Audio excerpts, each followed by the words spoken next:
I think I just wanted to be loved unconditionally. If you're able to get a mentor. So investing in myself by way of being a lifelong learner. Being high value is a lot of unnecessary things every day. Staying in education and keeping my mind right is how I've overstepped poverty. Not everyone's on your side. Not everyone's fighting your battles. You have to fight those battles. Overstepping poverty. Overstepping poverty. Overstepping poverty. Overstepping poverty. Overstepping poverty. Overstepping poverty. Overstepping poverty. Overstepping poverty. Overstepping poverty. Overstepping poverty. Hello? I'm overstepping poverty right now. Welcome back to Overstepping Poverty, the podcast that provides you with tips, tricks, and hacks in overstepping poverty. My name's Daquan Brooks, and I'm here with my co-host Zacchaeus Shaw. How you doing, Zacchaeus? I'm doing good today, my friend. And my friend. Yes, sir. Appreciate you today. Earlier, Daquan was a great friend and helped me pick up some equipment from the repair store. I did. The invoice will be coming in the mail. Yeah, it pays to have friends with trucks, I'll tell you what. But no, I'm doing good, man. My son is growing a lot. He's doing really well. He's still in the NICU, but he's progressing every day. And, you know, when this airs, it won't be a week before Thanksgiving, obviously. But I'm excited for the holidays and just to be around family and kind of take a break a little bit, you know, and get a little reset. I know we all need it, but yeah, how have you been? I've been great, man. I've been great. Again, congratulations to you. You've announced your baby's name, correct? Yeah, yep. You have? Okay, perfect. So Xavian looks exactly like Zaire.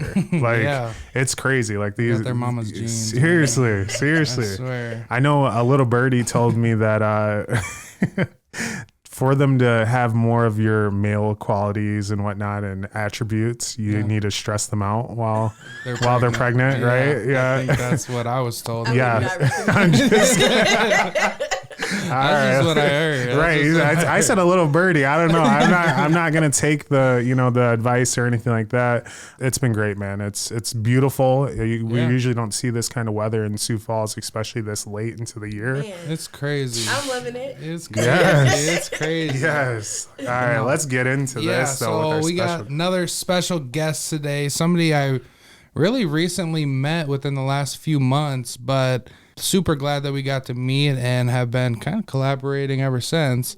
Coming from the South, grew up in Tennessee.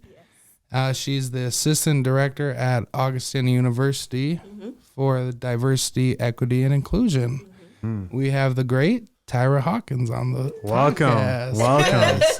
Let's go. Thank you for coming on the podcast. Oh, thank you for having me. Absolutely. I'm excited. Absolutely. Yeah. What I gotta ask you, just to get it started, coming from the South, like how did you why South Dakota? If only I knew. Like every time somebody asks me that, I always say God because I don't know. So at the time that my current supervisor, Willette, reached out to me about working at Augustana, I was in grad school and I was looking for opportunities to work. I had applied to 14 different positions, probably more than that. I think I actually only interviewed for 14 positions, but I applied for way more.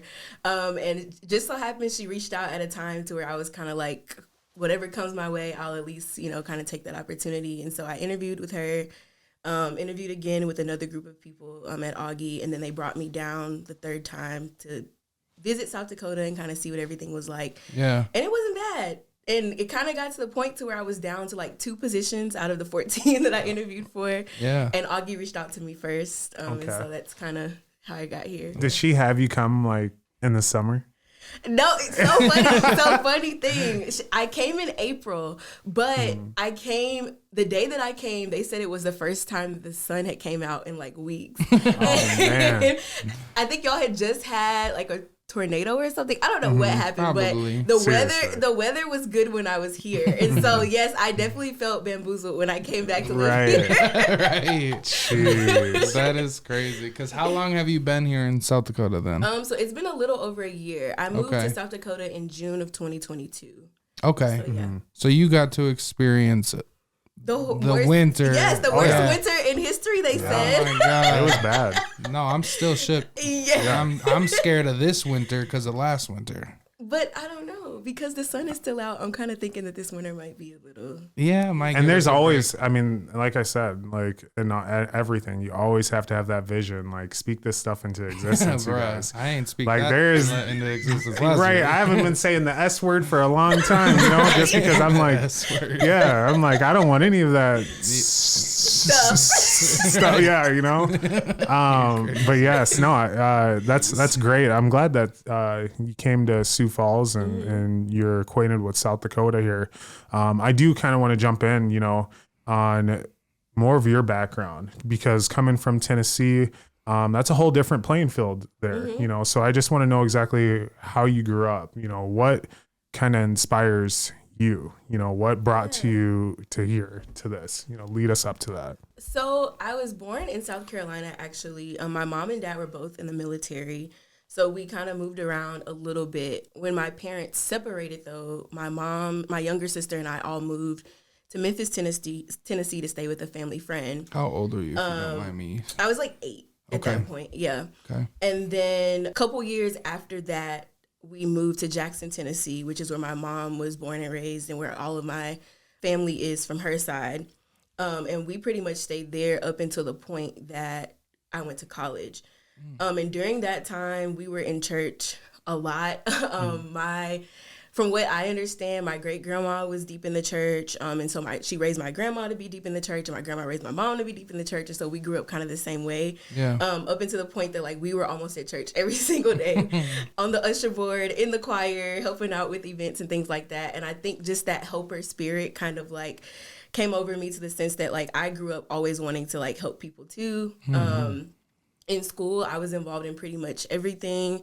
I was in color guard. I was on prom decorating committee. I was senior class president. Like pretty much anything that I could do to help other people or to kind of just be involved, I pretty much did. Yeah. I think another thing that kind of helped with that was being involved in a program called 4-H. I don't know if y'all are familiar. No. They're kind of all over the country, but it's based in agriculture, but you do different projects, and you present these projects at an annual summer event. But they teach you all kinds of life skills like interviewing and how to speak in public, and you get awards for doing these things, baking, sewing, all kinds of stuff. Right. But I think that opportunity not only allowed me to kind of like figure out who I am and kind of give me like different life skills, but I think also just the ability to travel. We did get to every spring break, we would go to Gatlinburg, which is, I don't know if y'all are familiar with Gatlinburg, but in Tennessee is like the Rocky Mountains. It's like you go there and you can rent a cabin and hang out. But we got to go every summer for free, just as long as we worked at the county fair where they would serve chickens every chicken plates is what they would serve. They had their own little area. So with that, we were able to go to Gatlinburg. I was able to go to Washington, D.C., and just all kinds of things that I probably wouldn't have been able to do otherwise, just because our family, I wouldn't say that we were in poverty, but we weren't always the best off. And so it did provide us opportunities that we probably wouldn't have had otherwise. I went to college. I went to the University of Tennessee at Martin. Okay. And I started out as a nursing major, did not graduate a nursing major. Right, there you go. But I would say that college is what kind of showed me who I am, or kind of made me who I am even more. I remember a lot of times feeling, I don't know, like something was missing. So the college I went to was in a very rural area. Walmart was like the only store that stayed open 24 hours. Walmart and McDonald's were the only two stores that stayed open 24 hours. Everything else closed at 9. The nearest mall was like 45 minutes away in either direction. So it was just a very rural place. And although there were a lot of Black students there weren't as many. It was a predominantly white institution. So a lot of times I was in spaces with mostly white people, and even in some of the leadership opportunities that I did, I don't know, it always felt like something was missing for me. And I think around that time too, Trayvon Martin became a thing, and like all of the police shootings and stuff were happening, and you were able to see it like on your phones, and it was a lot. And I think throughout all of that, I began to kind of want to know a little bit more about who I was as a person outside of my religion and outside of things I had been taught growing up, and kind of figure out like, what does it mean to be Black, especially in a place where there's not many people like me. Right. And I ended up joining the Black Student Association. I was able, thanks to the president at that time, to kind of have my own section in that organization. We called it like the Black Lives Matter Committee or something. And we had, the first thing that we did was actually a talk. It wasn't a podcast, but it was a panel discussion. I invited Black students and some of the campus safety officers at the university to come and speak, and the room was packed out. Like, people were like, I think people were just dying to like have like that conversation because prior to that, it was like we were in a bubble. Like, things were happening, we could see that they were happening, but nobody was talking about it. Right. And so it was just great. And I think from there, I just kind of got the momentum to like just continue to do things that I felt like students needed. I like saw that I had a platform, and so I would like set up meetings with the chancellor and be like, all right, the students are saying this, like, we need this, we need that. And he was very receptive. I'm thankful to him for that. Awesome.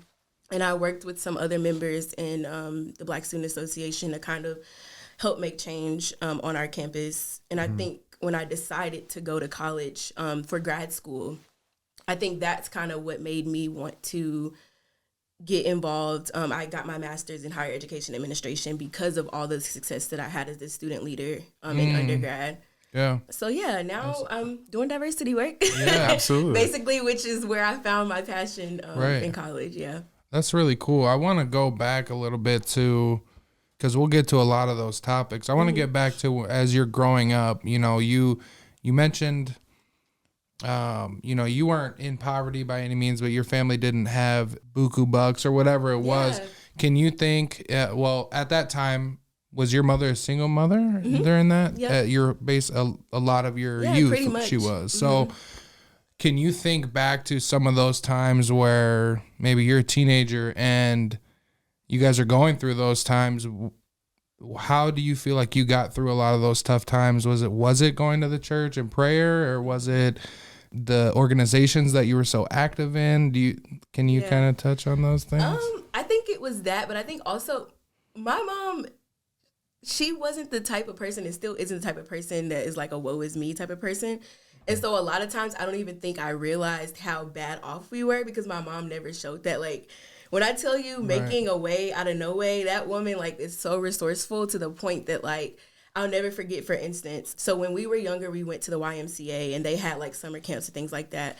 There was one summer where it had gotten so expensive for her to pay for me to go that she asked the director at the time if I could volunteer as like a teen counselor so that I could still go to the summer camp. Wow.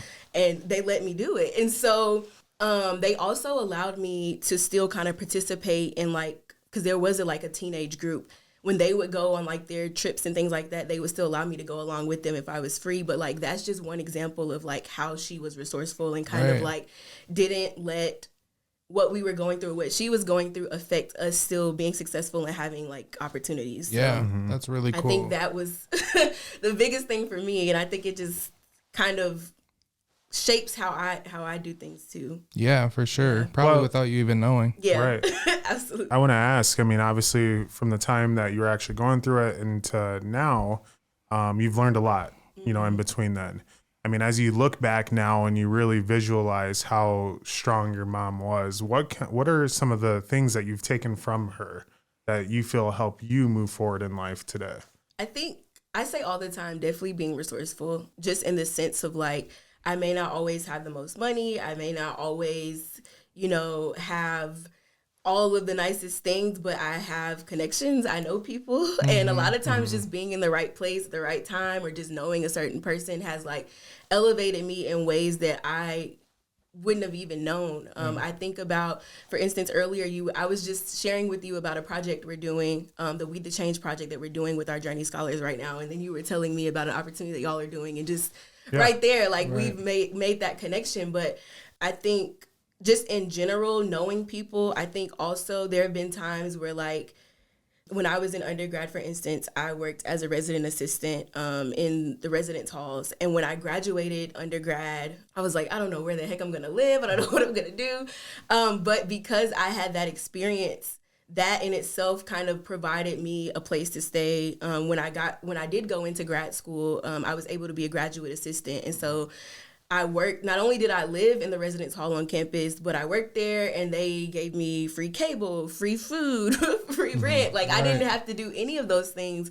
Again, I didn't have the money, but I was able to do that because I had that skill set. Absolutely. So those are the things that I think of, I guess, in regards to my mom. Absolutely. And the reason I asked on that is because I grew up, as most of our viewers know, I grew up in a Black family.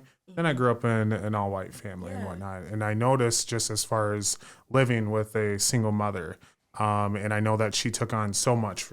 She had multiple kids that weren't even hers. It was her kids, and she was taking on that role as a parent figure. But I felt like at sometimes I felt like I was like left out. And as a kid, I resented that. But then as I grew up to where I'm at now and I look back, I'm like, dang, I mean, she was doing all that she could. I mean, in all her might, she faked it until she could make it. She made sure that things that were possible for us were possible for us. But, and there was so much time that I had so much like anger in between where I was just like, I was just nothing. I just felt like I was just there, and so much attention was given to other people when I felt like I wanted the attention. But then now as I continue to grow up, I figure out that I've learned so many things like and values and morals and really how to operate on a day-to-day basis just from living in that experience, So it's huge. For sure. I tell my mom all the time, I don't see how she did it. And it's so funny because I think becoming an adult yourself helps you to humanize your parents. Seriously. For sure. Yeah. I remember like my first couple weeks working at Augie, I was so tired. I didn't want to eat. All I wanted to do was lay down. And I was like, I don't know how you came home and cooked dinner, helped us with our homework, ran us all over the city for all our extracurriculars. Like, I don't get it. I think at the time, like, I don't know, as a kid, we think adults have all the answers. So, of course, we give them a hard time when they mess up. But like I said, when you become an adult, it's a whole different. It is. It really is. Yeah. Now you're the one that's supposed to be making it happen. And it's, but I think it's awesome, though, those qualities that you guys both receive from your upbringings. And a lot of people, the struggle is what makes a lot of people, right? Absolutely. And that's what pushes a lot of people to never want their kids to experience what they went through and all those types of things. But some people, being resourceful, some people just won't accept no. Like, I'm going to do whatever it takes for me to get to where I need to be, whether that's picking up another job and working that another job until I can do what I want to do, or kind of humbling yourself and putting yourself in a position where you can grow. And I think that's really important. I think that's a good thing for a lot of people to take away. Absolutely. Now, I want to lead into more of, you mentioned Trayvon Martin, and everything that we were seeing, it feels like for years and years, it got to a point where it didn't even seem out of the ordinary, which is messed up, right? And it really desensitizes us to what actually is happening. Right. When you think about that, you're in college, those things are going on. You mentioned being kind of in a bubble. What were those conversations like, if you can remember, when you were able to get into a room with so many people? And can you tell us about how that was? I can barely remember what I did yesterday, let alone that long back. But I feel like at the time, we really just talked from like all the varying perspectives. I think we talked as Black people ourselves. I also wanted the campus safety officers to speak from their perspectives. One of the officers was Black, the other person was Hispanic. So one was speaking from the perspective of being Black and being a police officer, and the other was speaking just from being a police officer. And so it was great just to hear everybody's different viewpoints at that time, especially because it was such a fresh thing. I think emotions were high. But just having the conversation was important because, like I said, like being in a space where like you're seeing this happening, but nobody's talking about it, almost feels like, is it really happening? Like, it's like, it was such a weird feeling at the time. But I think what actually pushed me to want to do something was Philando Castile and Alton Sterling. Like, that was like the last straw for me. I think Trayvon Martin was when I started thinking like, okay, we need to do something. Like, this is not good. And then after those two, I was like, okay, I've had it. Like, I don't care what's going on. I don't care like what organization I'm a part of. I thought about actually starting my own organization, but then the president of BSA at the time, she was like, okay, hold on now. Right. Like, you can come over here with us. And then that's kind of how it started. But yeah, I was tired at that point. Right. Ready to fight. Yeah. Seriously. Absolutely. No, the reason I bring that up is because it was the same for us when those things were going on, but you know, I felt like it was really heightened during the George Floyd killing. Mm-hmm. And that was where I think this kind of spawned from this podcast, really a part of it, at least, of us in a group chat arguing amongst our own friends and each other, because we're all mad and we all have our own perspectives on things, but at the end of the day we all wanted the same thing. And I think those conversations are important because, like you were saying, a lot of people don't have those tough conversations because they're tough, and then it just kind of a few days go by and then you're back to your normal life. And you know, those names they'll be remembered for a long time, because I think that those things help, unfortunately but fortunately, spark a change amongst a generation of people and generations as they combined and marched together. But yeah, I'm glad that we haven't had to hear about a lot of that's going on, but it doesn't mean that it's not happening still. Right. Yeah. You know, Absolutely. so I think it's important that we still continue to build those relationships and have conversations with people, even if we're not seeing it on the headlines right now. Absolutely. Just so that we can continue to grow and just become a better community and country, really. Absolutely. And I do have to ask a question just on that topic as well, just because you had mentioned that you had gotten, you know, mostly black student body and the officers together in one room.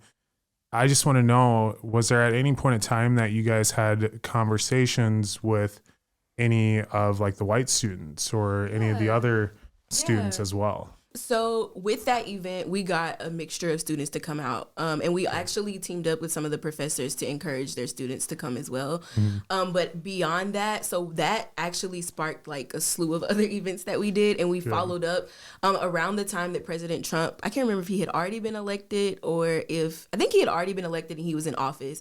We actually had another panel where I invited black and white students to speak.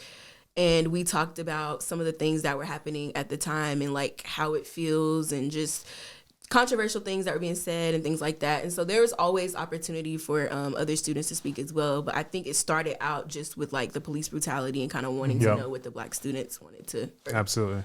How they were feeling. Absolutely. Yeah. And I definitely understand that, just because, again, growing up in a black family, then growing up in a white family, I got the best of both worlds. Yeah. You know, I got an understanding of both cultures and whatnot. But even further down the road, of course, when all these events were happening, I'm going back to my family and I'm discussing it, and I want them to know exactly how I feel, because how I feel is completely different than they feel. Because, you know, when these events happen, you feel attacked. If you're black, you feel like you're being attacked.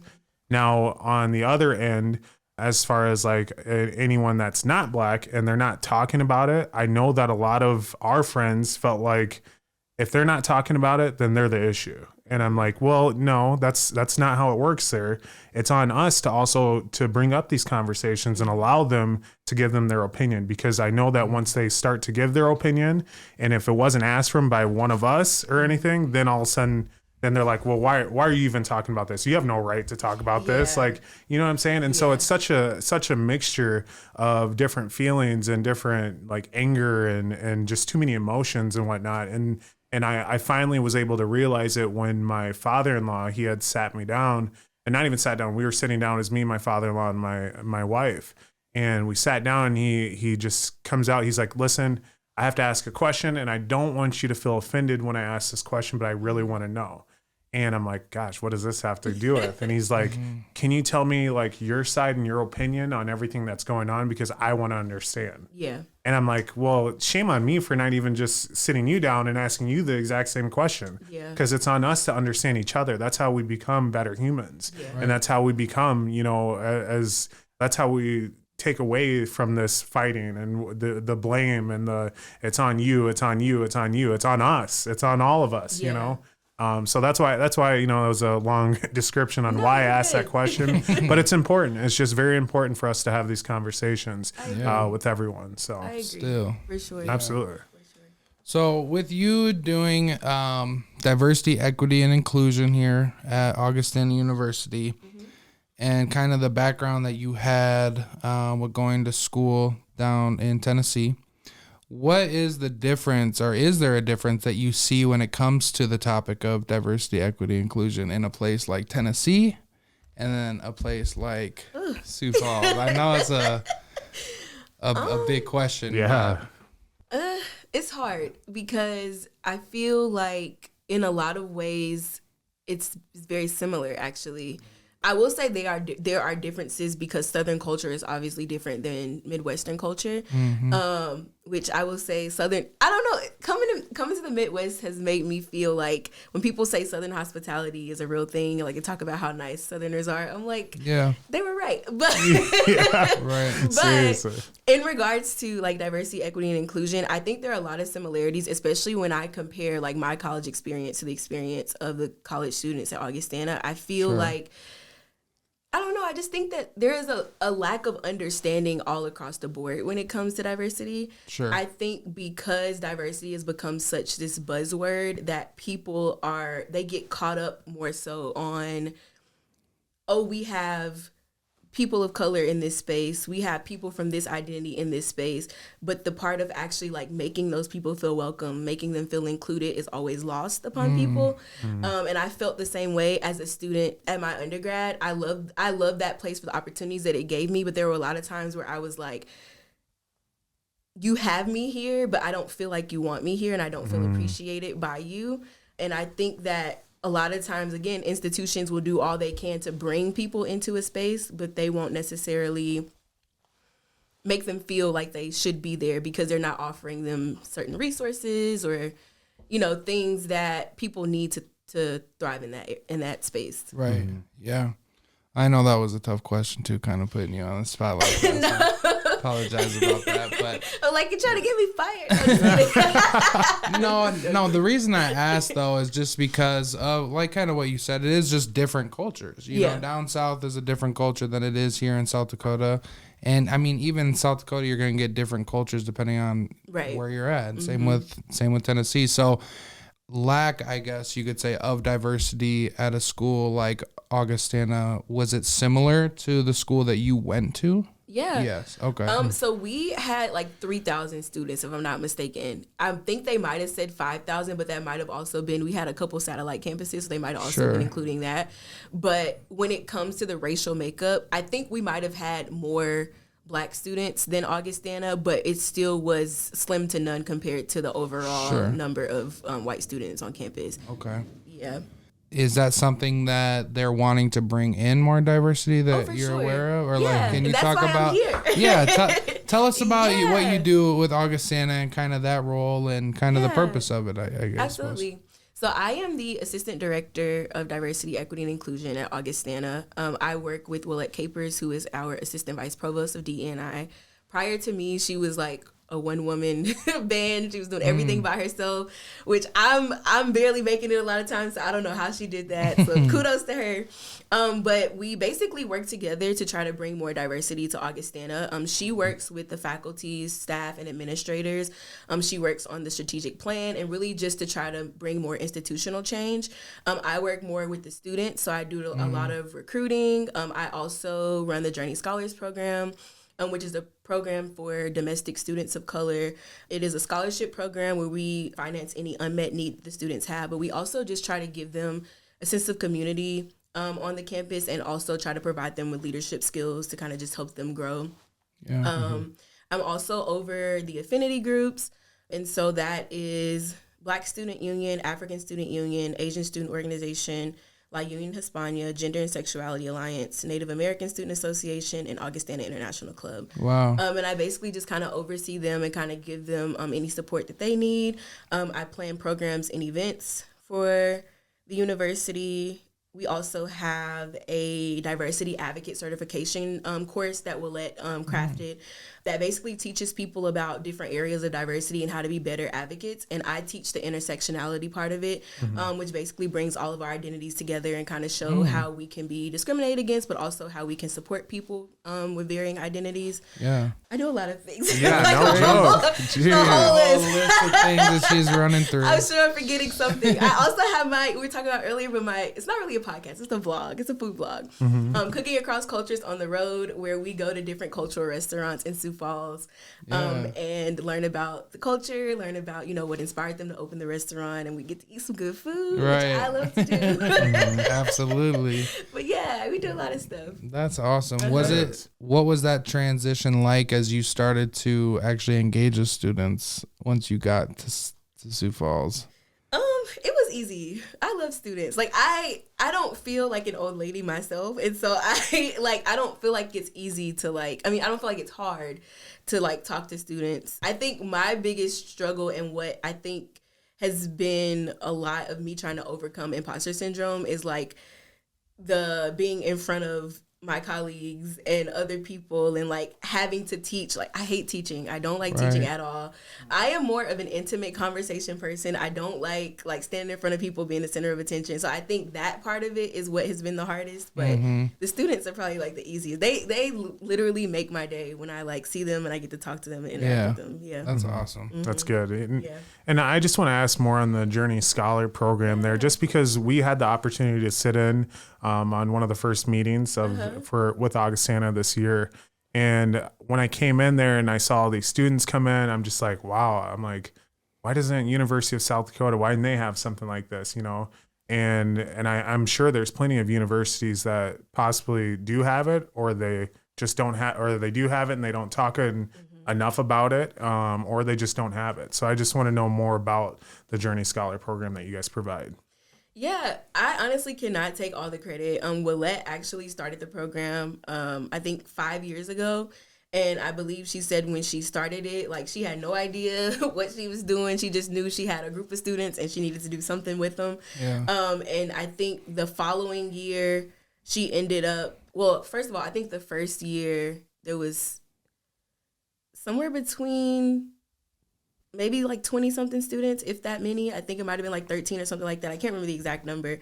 But every year she's kind of just made it better and kind of made it more specific to who the group catered to. I think the first group, she said everybody was in there, white, black, whatever. It didn't matter. Everybody was in there. Right. Then I think she said the second year she decided to cater it to students of color. And then every year she's kind of just made it better. And then when I came in, I kind of helped her kind of figure out what type of programming to do and things like that. And so it's just really grown. This year we have 48 students, which is the biggest number we've ever had. And they're trying to get to 60, and I'm just oh man, I'm excited, but I'm also that is a lot of people. But I don't think you guys are gonna have an issue getting to that number. I don't either. I really don't. Even us just being there, I felt so welcomed and so involved, and I guarantee you that the kids that were there, they felt the same exact thing, and that's what people look for, especially going into college, and these are freshmen, and freshmen, sophomores and whatnot, and they're vulnerable at that time. They don't know exactly what they want to do in college quite yet.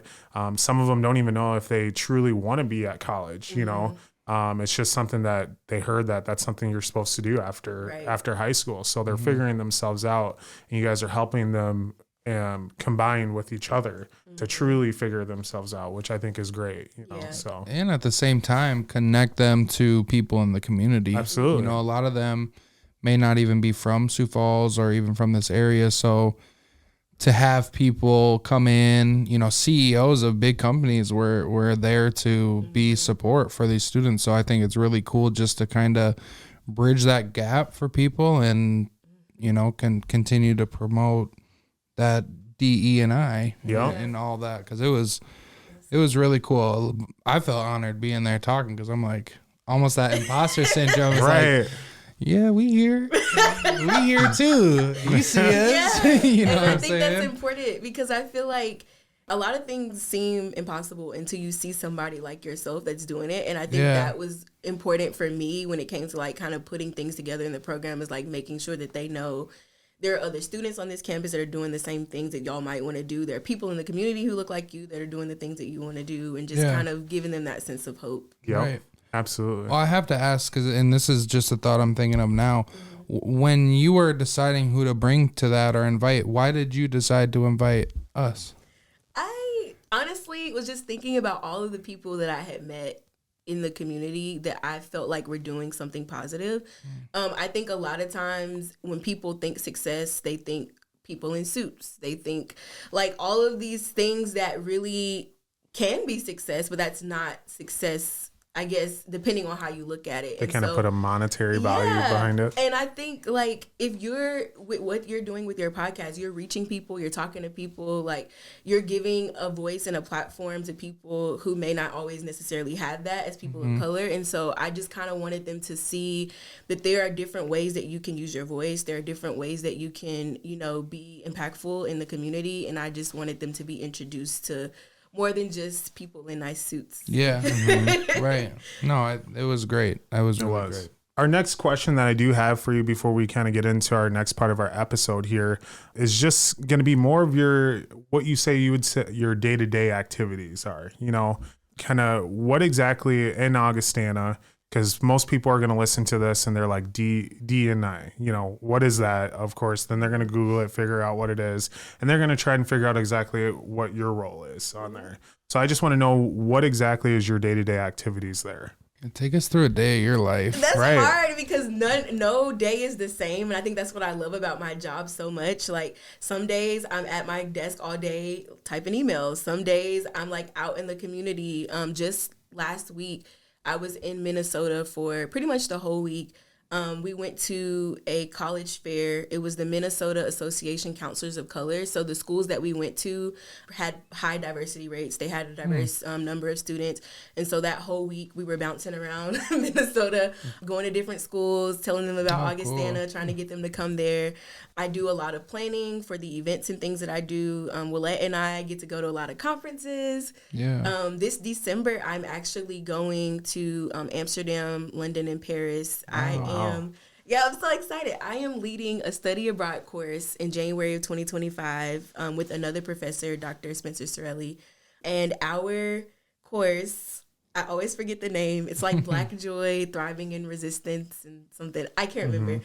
But the premise behind the course is that a lot of times when you think about like Black culture, you think about the struggle and you think about, you know, all the things that Black people have gone through, but you rarely talk about the success or the accomplishments. And so we want to highlight Black food, Black hair, Black fashion, Black spirituality, just different aspects of Blackness, and not just from an American standpoint, but from various like, for instance, Amsterdam has a high, like, Caribbean and African population. And so we want to highlight different aspects of Blackness. That's awesome. Okay. Yeah. Very nice. And so I'm going in December to kind of plan out what that looks like. And so I'm excited. So, yeah, none of my days are the same. That's crazy.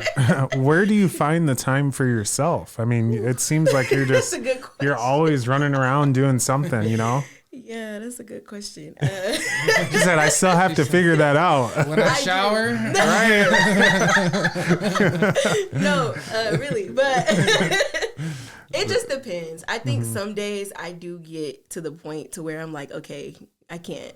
And I think learning how to say no has been the best thing for me, because it used to be to the point to where I was just like, yes to everything. And it's not even just work related. Like Willette and I also, we have a lot of Journey scholars that are on the football team and acro tumbling and all these other sports. And so we also go to support them. And so we're working all the time. And I think, like I said, learning how, to listen to my body and learning to be like, all right, we did a lot this week. Maybe we should just chill on the couch today. Right. And Willette has been very great about allowing me to kind of like take days off, or if I spend until 10 p.m. working this day, then maybe I don't have to come in as early the next day. And so there's a balance there, and that's been really great too. That's good. Yeah. That is. Yeah, I'm sure just working in education those are long years. And you know, if you've never worked in a school or anything like that, them breaks that you get, I'm sure you're looking forward to those because it's coming up, right? Yes. You said something about Thanksgiving and relaxing, and I'm just like, yes.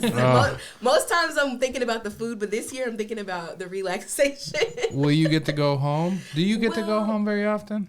I'm choosing not to go home this time around, only because, well, I was supposed to, but my plans fell through. But I think my sister is coming to visit me soon, or my mom, somebody. Okay, nice. Have they been to South Dakota? My mom has. She's been twice. My sister hasn't yet. What does your mom think? She likes it. Does she? Surprisingly. Yeah. Only for the little time that she's here. And then she's like, I'm going back. Yeah, and she hasn't come when it's cold. She only comes when it's hot. Yeah. So. I don't blame her. Right. I don't blame her for that. Seriously. No, that's awesome. Yeah. You know, I've got one last question for you here, a little bit of a loaded question, but you work with quite a few students, and I'm assuming that you know, getting to know them, you learn their background and you learn what their version of poverty is, you know, and how they handle it. What I want to ask for you is each individual that comes on, they have their own understanding of poverty and what it takes to overstep that. So what I want to know is when you hear overstepping poverty, what does that mean to you? Overstepping poverty to me is just like day-to-day steps that you take to make sure that you aren't in that place that you came from, like we talked about earlier. When I think about overstepping poverty, I think about all of the different things that I have had to learn in regards to money and in regards to just staying afloat, trying not to repeat some of the patterns that I have seen others do, and just really trying to make sure that I stay in a good place. When I think overstepping poverty, I think this is like a day-to-day. Like every day I am running away from where I could be if I don't, you know, make a conscious effort to, you know, take the right steps or make the right moves. I love that. I really like that. That is, my opinion, that's one of the best examples, I think. Yeah. You know? Well, thank you. Well, because it is, like, and it really hit me when you were like, you know, those day-to-day steps that you take to not be where you could be. I think that's big because it's easy to just let things slip, especially when things aren't going your way and you just kind of fall into a rut. Yeah. It's hard a lot of times for people to get out of those ruts. So it's like small steps every single day to get to where you want to be. I think Absolutely. That's awesome. Absolutely. That's awesome. So let's move on to our next part of our episode here. This is what we call as roundtable. Many people, I mean, when they're sitting in that seat and we're just firing questions at them, I know that they're like, when do I get to ask? When do I get to ask? So now's your chance to ask us some questions as well. So So I just want to know first a little bit more about you all. Like, I know I've met y'all in the community and things like that, but I want to know like who you are, where you come from, and we'll start there before I... Absolutely. Absolutely. So I'm actually born in Des Moines, Iowa. I moved here as a young kid. I was in the foster care system. I was in the foster care system actually with my sister. So everywhere that she went initially, as far as in the foster care system, I was with her. And then finally there was a point in time that we were separated, and probably like one of the most traumatic parts of my life, because that was my only family at the time. And then eventually I was adopted, and I came to this family, and guess what? My sister was adopted there too. And so when we were adopted there, we were adopted into a family of brothers and sisters. And at that time, I had some half brothers and sisters who were also in the foster care system. And what do you know? They were adopted by the sister part of the family. So my brother and sister became my cousin at the time. So a little bit of background of how exactly I got to Sioux Falls, South Dakota. And just, I guess, more on just myself. In sales, love sales, kind of grew up into always talking with people, always trying to be the life of the party or the class clown and whatnot. That was kind of my motto and whatnot. But then I kind of figured out how to turn that into more of a positive way and interacting with people. And that's how we became, and we made this podcast here. So instead of sitting and, you know, making jokes and whatnot, or not doing what I can to help the community, we figured out a good way how we can truly help to inspire people within our community. And that's what Overstepping Poverty is about. And so this is how we pretty much got here today with Zacchaeus and I. I met him in college, you know, and yeah, and ever since then, we've been kind of hip by hip, you know, and we've discussed plenty of business ideas. This was more of a hobby that turned into a business that also turned into, okay, well, I don't want it to all be about the money side of things. I want it to be about more of the people that we have on and whatnot. So that's how we figure out how we can give back to the community. And there's other branches of our business that we can, of course, I mean, because everyone has to eat still, you know. Yeah. So, but yeah, now we're here. Yeah. That's true. My turn. Thanks, Quan. Yeah, no problem. Yeah, I guess for me, I'm actually from Sioux Falls. I was born in Sioux Falls. My family moved to Las Vegas, Nevada in like 2003, 2004. So I have two siblings. Obviously, you know, my brother, he's a Journey Scholar. Yeah. But yeah, so I grew up between here and Las Vegas, would always come back and forth in the summers. And then in 2009, 2010, the market crashed and both of my parents got laid off. The house that we were renting out of, landlord wasn't paying the mortgage, so the home got foreclosed. All bad. And we ended up moving back here to Sioux Falls. And so I've been here ever since. That was like 2010. So I was gone for about 8-9 years. And yeah, went to school at O'Gorman for my junior and senior year. That was a crazy experience going from, you know, a public school in Las Vegas to a private Catholic school here in Sioux Falls. The biggest culture shock I ever experienced in my life. I remember walking into my first class. It was chemistry. The floors are like that white tile with all the science tables. Everybody wearing polo, khakis, and the same color shoes. I'm like, what the hell did I decide to do? So that was its own experience. That was an interesting experience as well. I value that time. And from there, went to USD, met DeQuan, skipped a lot of class with DeQuan, not going to lie. But, you know, that we, like you said, we were always together. We were always doing things together. We were always, I don't know, like brothers. And so, yeah, graduated, started working with at-risk youth at what's called Summit Oaks with DeQuan, actually. Mm-hmm. And that was kids, you know, from 11 to 18 that were, whether, you know, maybe they were in the system already or parents placed them there, but they were dealing with, you know, suicidal thought, just a lot of challenges. Yeah. And they lived there. So we were with them, you know, a lot. And that was a crazy experience as well. We actually both decided to leave that place, and we actually both went to Wells Fargo together. We worked at Wells Fargo. Mm-hmm. Kind of crazy. But yeah, so that's kind of how I grew up. I got sick of working in the school district. I wasn't really making anything, and it was around the time, I think it was the George Floyd time, mm-hmm. When that was happening.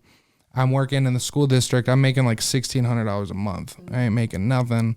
And they're paying me once a month. And I'm like, you know, my wife and I thinking about building a family. Like, I can't do this on $1,600 a month. And so the George Floyd thing was going on, and we had those marches, you know, so many had happened that we kind of talked about. And it was like, we got, like, what else can I do? And it sounds silly, but my mind was like, well, we need to start teaching our people about, like, life insurance. And if they're going to be, unfortunately, killing us or whatever, the hope is that, you know, at least there's something to help the family that we're leaving behind or the generation you're leaving behind. So that was kind of my idea. Yeah. Got into working with life insurance and realized there's really nobody that's serving the black or brown community at all when it comes to those things. And it just kind of all started to build from there. Got into doing mortgage, and I don't know, got in front of a camera, and we're finally here, which is crazy. But yeah, I'm a big family person. I coach football. I love to be with my family, and I just want to see a better community really with all of this. I want to connect people more. I feel like there's so much negativity that we see everywhere, you know, and I don't even really watch the news anymore because I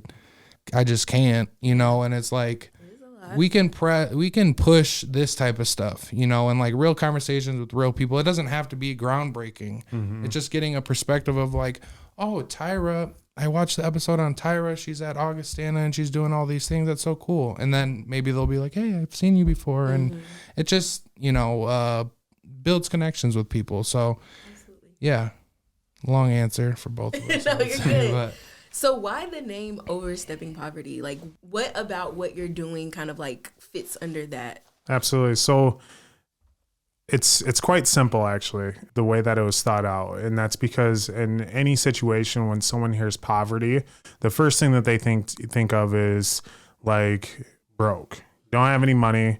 You live in a broken down neighborhood, house, whatever. Usually that's like the first thing they think of is poverty. Well, in my mindset, I think poverty goes way beyond that. In our mindset, truthfully, it goes far beyond that. And what it entails is it's more of how's your mindset? How's your day-to-day living? What are you doing to make your situation better? And not only your situation, what are you doing to make whoever's following behind you better for them as well? How's your physical and mental health? It's all these things. You can be living in poverty and not even know it. There's people who have all the money in the world, but I promise you that they probably have poverty mindset as well, because the only thing that they're thinking about is how am I going to get the next dollar, and that's a poverty mindset in my mind, and the nice thing about it is poverty. I truly think that it's opinionated to each and every individual. So that's why every single person we have on here, we ask them, what does overstepping poverty mean to you?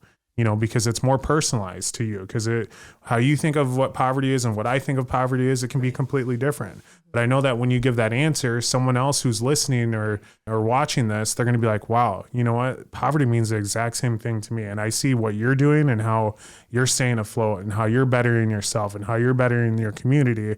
I could do those exact same things, And so that's kind of how Overstepping Poverty was built on there. How are you taking the next step in in poverty, Overstepping Poverty? Yeah. And I hated the name, to be honest, when Daquan first said it. And I'm like, no, I don't want the name or the word poverty attached to our business. I mean, it's like, I just didn't like it. And I went home and he was like, dude, no, like, think about it. And I was like, okay.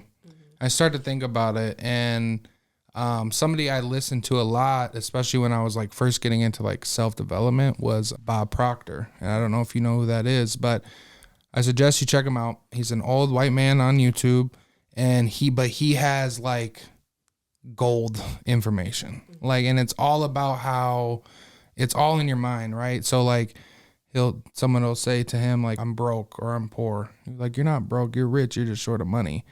And it's like the same aspect of being resourceful. It's like, it doesn't matter what situation you're in. You might not even know how bad your situation is. All you know is you need to move forward, right? And I think a lot of times what I see when I talk with people or hear people talking about like why they haven't been able to do the things that they want to do and get to the places that they want to get, a lot of times it's always pointed outwards on like what's holding them back instead of like looking at themselves and understanding that, our lives are the way they are a lot of times, especially as you're growing up as an adult.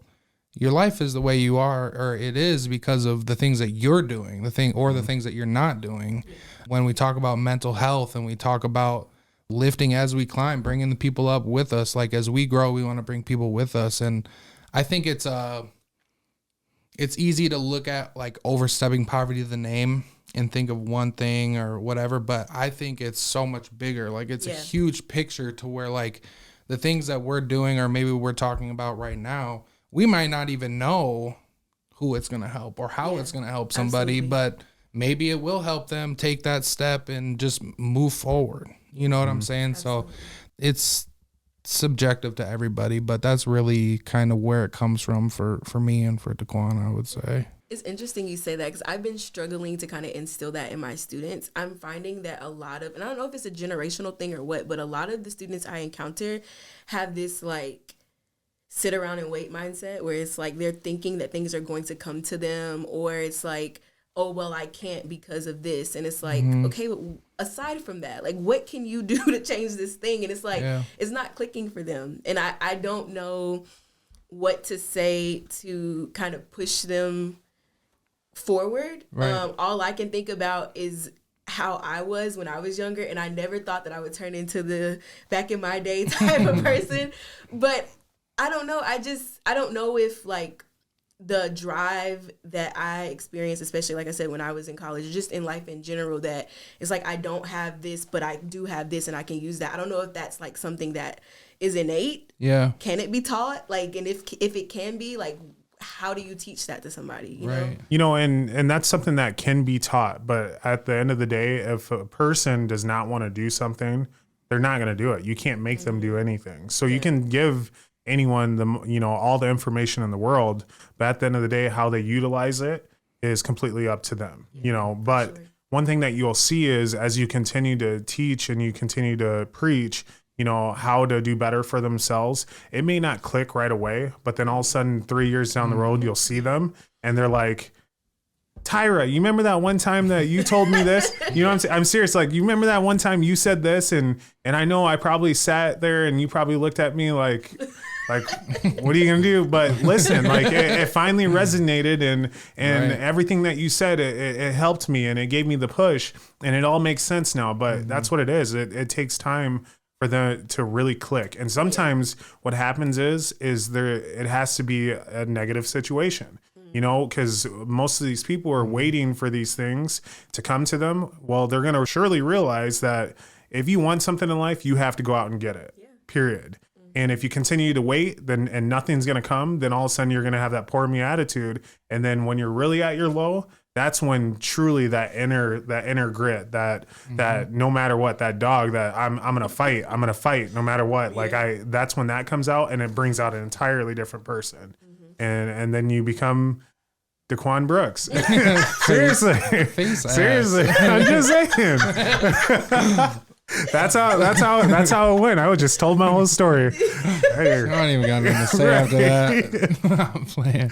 I do think that talking about those students, I think that is what it takes, though. I think it is for them to like hit a point where like, oh, it's not gonna happen. Like they actually got to hit that moment. And I think that's something like from your perspective now, you're able to look at it and you're like, I tried to tell you, type of thing. And you'll have those moments, but we didn't listen either. I know at least I didn't, because I sure would have been going to class like I said I was going to. Like I said, I mean, I had a breaking point where I was just like, that's it. Like either I'm going to do something with my life, otherwise I'm just going to continue to sulk and keep living in the oh, I went through this, and this happened to me. Well, guess what? I can continue to live in that. That's not going to do anything for me, period. It's not going to move me forward. It's me. Yeah. It's all me. You're your biggest enemy. You're your biggest roadblock. So for those of that are listening, though it sounded like a joke, I'm just telling you, you're going to have your moment eventually where it's like, it's a wake-up call, and you'll understand. You'll understand exactly what we're talking about. That's real. Do you have any other questions for us? Not off the top of my head. Okay. Well, then here's what we're going to do here. We're going to move into the last part of our episode here, where we ask you to give our viewers and listeners 5 tips, tricks, and hacks in overstepping poverty. Okay. Well, I put them in my phone because I was trying to like think of them.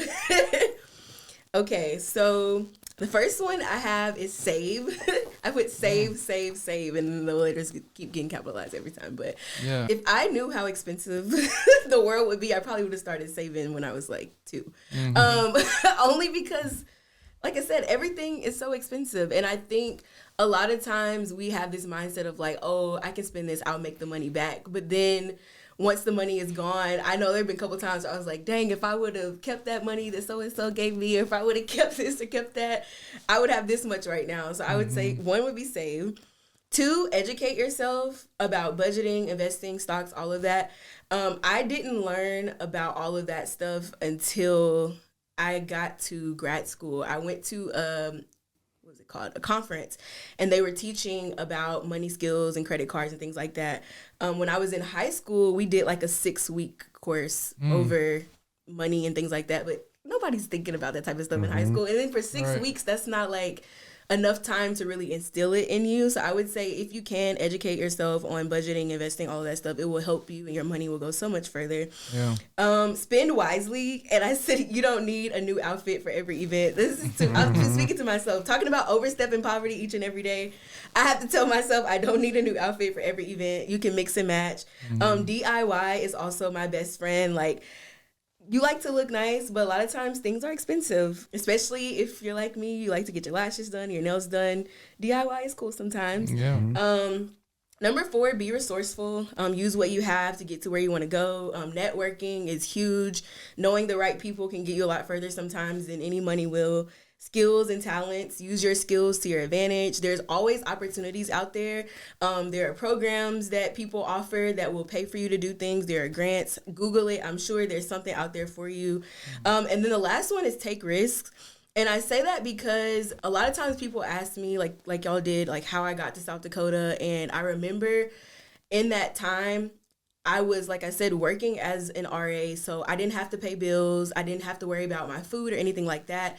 And taking this job meant that I would have had to find my own apartment. I would have started having to pay bills and things like that. And in the back of my mind, the whole time I was like, if I take this leap to do the thing that it is that I really want to do, am I going to be able to sustain myself? Like, I've never had these responsibilities before. And again, I told y'all I was down to 2 jobs. The other job would have been me working in housing in the city of my dreams, but I would have been working in housing, which is not what I wanted to be doing with my life. Right. And so I took the leap and it worked out, thankfully. But I say, like, if I would have gone with what was safest, yes, I would have been living in the city of my dreams. Yes, my living would have been paid for, but I would have been miserable because I wouldn't be doing the thing that I'm most passionate about, which is diversity work. So take risks. You never know where it'll take you. Absolutely. Those are great. Those are. Well, thank you so much for coming on the podcast. It was great to have you. It's always great to be able to collaborate with you, and I'm sure there's more down the road for us. Yes. So, there absolutely is. And if you go to Augustana and you see Tyra and you've heard this episode here, definitely ask about all the things that she's doing to help her community, and maybe even see how you can be involved, especially when it comes to DE&I, whether it's the Journey Scholar Program or the countless other things that she is involved in. Just make sure you have some time so she can share with you all that. But yes, no, we greatly appreciate you coming on to our podcast here, and we definitely see many other events and things that we can also combine with each other with to ensure that the community is bettering themselves. So yeah, thank y'all so much for having me. I really appreciate it. Absolutely. Well, until next time, we'll see you guys next week on Overstepping Poverty. Thanks for tuning in to another episode of Overstepping Poverty. We hope you found this week's discussion informative and thought-provoking. We know that tackling poverty is a complex issue, but by working together and understanding the root causes, we can make progress towards creating a more equitable society. If you enjoyed this episode, please share it with your friends and family, and don't forget to subscribe to our show. Until next time, let's take the next steps in Overstepping Poverty.